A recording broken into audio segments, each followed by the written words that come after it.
दोस्तों, इंडिया गठबंधन ने 14 न्यूज़ एंकरों के बहिष्कार का फैसला कर लिया और ऐलान कर दिया, एक लिस्ट जारी कर दी। उन 14 एंकरों में सबसे पहले आपको ये बता दें कि कौन कौन लोग शामिल हैं, उसके बाद आपको बताते हैं कि इनफैक्ट इसका कितना कुछ असर पड़ेगा। सबसे पहले तो ये देख लीजिए कि उसके अनाउंसमेंट में पहले नंबर पर अदिति त्यागी को रखा गया है। ये आपको बता दें कि ये भारत एक्सप्रेस नाम का एक नया न्यूज़ चैनल है, उसकी वो स्टार एंकर हैं। पहले वो जी न्यूज़ की थी। इसी के साथ साथ अमन चोपड़ा, अमीश देओगन, ये दोनों न्यूज़ 18 के पत्रकार हैं। पत्रकार तो नहीं कहेंगे लेकिन उसी से जुड़े हुए हैं। आनंद नरसिम्हन, ये भी न्यूज़ 18 के हैं, बस ये इंग्लिश वर्जन के साथ जुड़े हुए हैं। अर्नब गोस्वामी रिपब्लिक के हैं। अशोक श्रीवास्तव ये दूरदर्शन से हैं।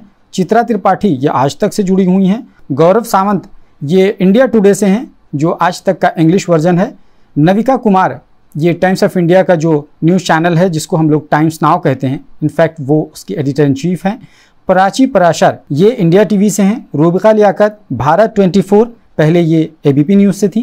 शिव अरोर ये भी इंडिया टुडे ग्रुप से जुड़े हुए हैं। सुधीर चौधरी, इनको कौन नहीं जानता, अभी एफआईआर हुई है इनके खिलाफ, आज तक से जुड़े हुए हैं। सुशांत सिन्हा ये टाइम्स नाउ नव भारत, जो कि टाइम्स ऑफ इंडिया का एक हिंदी वर्जन न्यूज़ चैनल है, उसके साथ एसोसिएटेड हैं और ये खूब नफरत फैलाते हैं। इस तरह कुछ चैनलों के कुल 14 एंकर्स के बाइकआउट का अपोजिशन ने ऐलान किया।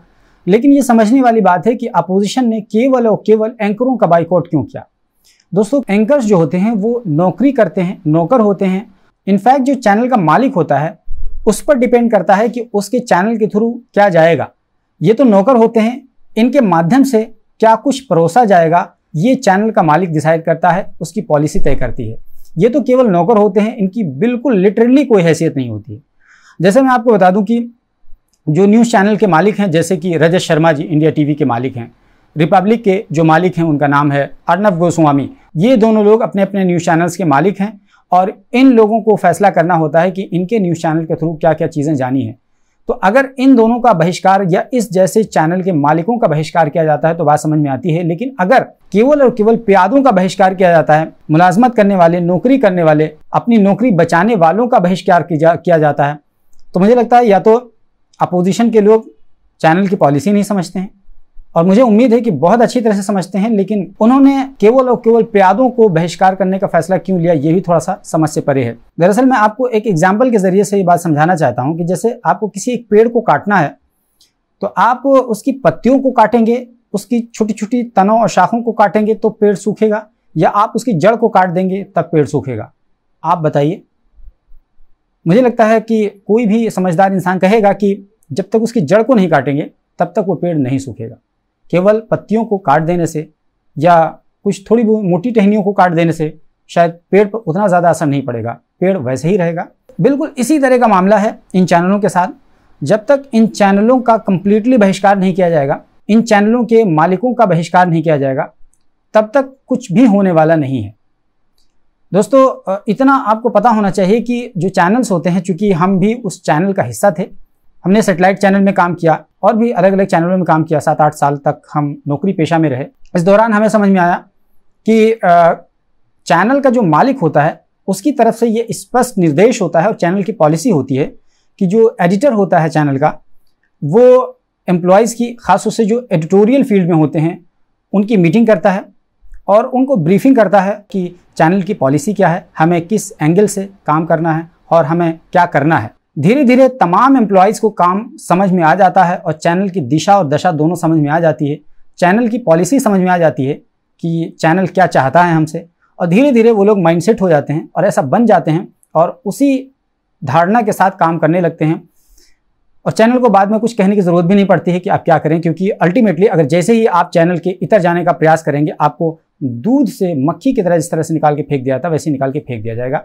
ये कुछ एग्जाम्पल्स हम लोगों ने देखे भी हैं, जैसे कि अभिसार शर्मा को देख लीजिए, एबीपी न्यूज़ से उनको निकाल बाहर किया गया, पूर्ण प्रसून वाजपेयी को निकाल फेंका गया, अजीत अंजुम को निकाल फेंका गया, और भी बहुत सारे लोगों को निकाल दिया गया सिर्फ इसलिए कि उन्होंने थोड़ी सी पत्रकारिता करने का प्रयास किया था। लेकिन चैनल पर इतना प्रेशर आ जाता है ऊपर से कि चैनल मजबूर हो जाता है अपने एम्प्लॉयज़ को निकालने के लिए, जैसे ही वो पत्रकारिता करने का प्रयास करते हैं। जाहिर है कि पत्रकारिता का जो धर्म होता है वो हमेशा सत्ता से कठिन सवाल करना होता है और हमेशा एक अपोजिशन का रोल प्ले करना होता है। लेकिन जो लोग पत्रकारिता किए बगैर चैनलों में सिर्फ और सिर्फ अपने ग्लैमर के दम पर घुस गए हैं, उन्हें शायद इस बात का अंदाजा ही नहीं या पता ही नहीं कि पत्रकारिता होती क्या है। शायद उनको लगता है कि चरण चुंबन करने को पत्रकारिता कहते हैं, भक्ति करने को, चापलूसी करने को पत्रकारिता कहते हैं। लेकिन असल में चापलूसी और भक्ति करने को पत्रकारिता नहीं कहते हैं, उसको चमचागिरी कहते हैं, या जिन भी खूबसूरत नामों के साथ आप याद कर लें वही कहते हैं। लेकिन पत्रकारिता उसे कहते हैं जो सत्ता के विपरीत होकर के धारा से उलट काम करे और सत्ता से कड़े सवाल करे और एक तरीके से सत्ता की आंख का कांटा बना रहे, उसे पत्रकारिता कहते हैं। और आमतौर पर सत्ता और पत्रकारों के बीच में ठनी रहती है, और अगर सत्ता और पत्रकारों के बीच में सब कूल हो जाए तो फिर समझ लीजिए कि वो कुछ और चीज़ हो रही है, पत्रकारिता तो कम से कम नहीं हो रही है। क्योंकि पत्रकारिता एक सोशल वर्क है, इसके हाथ में कलम होता है, आपकी भाषा में कहें तो माइक होता है। तो वो एक प्रकार से जनता के हितों की आवाज़ उठाने का प्रयास करता है, सत्ता को जवाबदेह बनाता है। और अगर सरकार जनता के हितों के खिलाफ कोई काम करती है तो यही पत्रकार होता है जो उठ करके हल्ला मचाता है, पोल खोलता है और सरकार को आईना दिखाता है कि आप तो चुने गए थे जनता के द्वारा, जनता के हितों के लिए, लेकिन आप जनता के हितों के बजाय किसी और का हित साधने में लगे हुए हैं। दरअसल पत्रकार जो होता है वो यही काम करता है। लेकिन हमारे देश में पिछले कई सालों से पत्रकारिता धीरे धीरे उसका स्तर इतना ज़्यादा गिरता चला गया कि अब लोग पत्रकारिता को पत्रकारिता नहीं कह करके बल्कि उसको एक शब्द दलाली के पेशे से ताबीर करने लगे हैं। और अब तो छोटे छोटे बच्चे भी गोदी मीडिया जैसा शब्द इस्तेमाल करने लगे हैं, क्योंकि उन्हें भी पता चल गया है कि ये लोग झूठ बोलते हैं, सत्ता की चापलूसी करते हैं, चाकरी करते हैं, अपनी नौकरी बचाते हैं, और असल में डेमोक्रेसी, लोकतंत्र की हत्या के सही मानों में यही लोग जिम्मेदार हैं। तो इसलिए इनका बहिष्कार तो होना ही चाहिए। लेकिन मेरा कहना यह था कि केवल और केवल आप पत्तियों को काट देने और चंद छोटी छोटी शाखाओं को काट देने से आप सोचें कि जड़ सूख जाएगा, पेड़ सूख जाएगा, ये नहीं होने वाला है। दोस्तों, मैं आपको बता दूं कि पत्रकारिता का स्वर्णिम युग कभी नहीं रहा है। अब जब इस तरह की बात सामने आई तो ट्विटर पर ट्रेंड करने लगा, इमरजेंसी और न जाने क्या क्या चीज़ें ट्रेंड करने लगी। इसकी ताबीर की जा रही है 1975 वाले इमरजेंसी से, और जिन पर पाबंदी लगाई गई है वो लोग इसको अघोषित आपातकाल कह रहे हैं। जितने लोगों का भी नाम शामिल है अगर आप देखेंगे तो ऑलमोस्ट सभी ने ट्वीट किया है। मैं अमन चोपड़ा का ट्वीट आपको पढ़ के बता दूं कि उन्होंने एक वीडियो शेयर करते हुए लिखा है कि शो की शुरुआत हिस्सा इंडिया गठबंधन को इतना अच्छा लगेगा कि बाइकॉट लिस्ट से मेरा नाम बाहर हो सकता है। उन्होंने अमन चोपड़ा और अपने चैनल के जितने भी लोगों का बहिष्कार किया गया है न्यूज़ 18 का, उन लोगों को हाईलाइट करते हुए बाज़ाब्ता क्लिप चलाया है और उन्होंने कहा कि पत्रकारों का बहिष्कार किया है। तो इनफैक्ट ये पत्रकार तो थे ही नहीं, सुघोषित पत्रकार हैं, अपने आप को पत्रकार कहते हैं। इसी तरीके से जितने लोगों का बहिष्कार किया गया है ऑलमोस्ट सारे लोगों ने ट्वीट के ज़रिए से भड़ास निकाली है और ये कहा है कि हम इसी तरीके से अपना काम करते रहेंगे। पूरी ईमानदारी के साथ आप काम कर रहे हैं और करिए, शुभकामनाएं आपको, क्योंकि जब सत्ता बदलेगी तो शायद आपको पाला बदलने में थोड़ी सी झिझक होगी। लेकिन मुझे तो लगता है कि आप लोग इतने बेशर्म हो चुके हैं कि आप लोगों को पाला बदलने में भी कोई झिझक नहीं होगी। जिस तरीके से हमारे पॉलिटिशियंस होते हैं, एक झटके में पाला बदल लेते हैं और बिल्कुल 360 डिग्री घूम जाते हैं, और कल को जो बात कह रहे थे ठीक उससे इतर बिल्कुल उसके उलट बात करने लगते हैं। तो आप लोगों से भी कोई उम्मीद नहीं है कि आप लोग ये कुछ ना करने लगें जैसे ही सरकार बदलेगी, क्योंकि आप जैसे बेशर्म और बेज़मीर लोगों से यही उम्मीद है कि आप लोग सत्ता के बदल जाने पर वही रवैया इख्तियार करेंगे कि चलो उधर की हवा हो जिधर की। दोस्तों, एक बात और आपको बता दें कि इससे पहले जब एनडीटीवी का बहिष्कार किया था बीजेपी ने, बीजेपी एक तरीके से इसको अपने लिए उपलब्धि बता रही थी, लेकिन आज जब इंडिया गठबंधन ने इन चैनलों का या उनके एंकरों का बहिष्कार किया है तो यही बीजेपी इसके खिलाफ है और कहती है कि लोकतंत्र की हत्या है।